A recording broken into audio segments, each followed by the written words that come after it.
Afin d'accomplir son travail efficacement, c'est vraiment important de bien s'organiser. À la base, c'est de trouver une pièce, tout dépendant si vous vivez seul ou avec d'autres personnes, dans le fond tranquille, que vous ne ferez pas déranger. Ensuite de ça, c'est de bien s'installer, mettre son ordinateur sur une table, avoir une bonne chaise confortable, pour pas non plus avoir des maux de dos, peu importe. Ensuite de ça, ça va être important de bien planifier ses tâches, parce qu'on ne veut pas, pendant qu'on travaille, penser à d'autres choses qu'on va faire plus tard pour ne pas l'oublier. Ensuite de ça, vous allez devoir éviter de consulter vos courriels, fermez votre cellulaire, fermez les pages web si vous n'avez pas de besoin, puis donnez-vous peut-être un bloc de 45 minutes, une heure, dans le fond que là, tout ça c'est fermé, vous ne regardez pas ça. Ensuite de ça, si vous voulez avec des personnes, ça peut être bon de mettre des écouteurs, mettre de la musique afin de couper tous les sons qui s'en viennent ou fermer la porte également.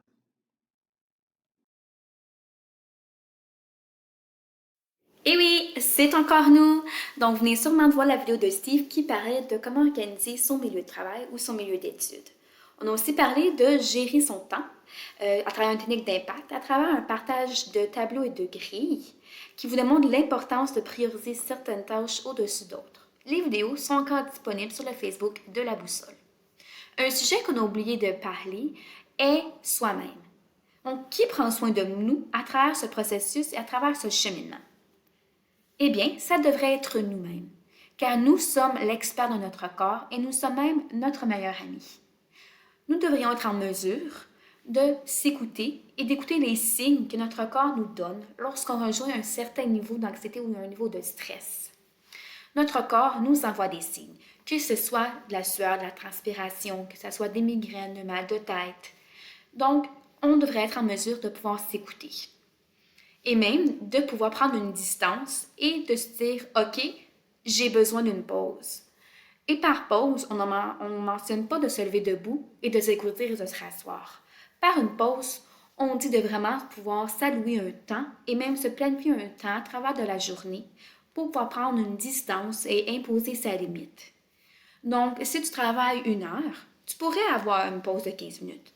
Si tu travailles 2 heures, tu pourrais avoir une pause de 1 heure.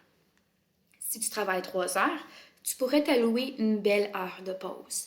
Et que ce soit passer du temps avec tes animaux de compagnie, tes enfants, de lire un livre, d'aller sur Facebook, Instagram, d'aller prendre une marche, faire du yoga, faire de l'exercice. Donc, quelque chose qui te permet de vraiment penser à toi et te donner un temps de répit à ton corps et même à ta tête.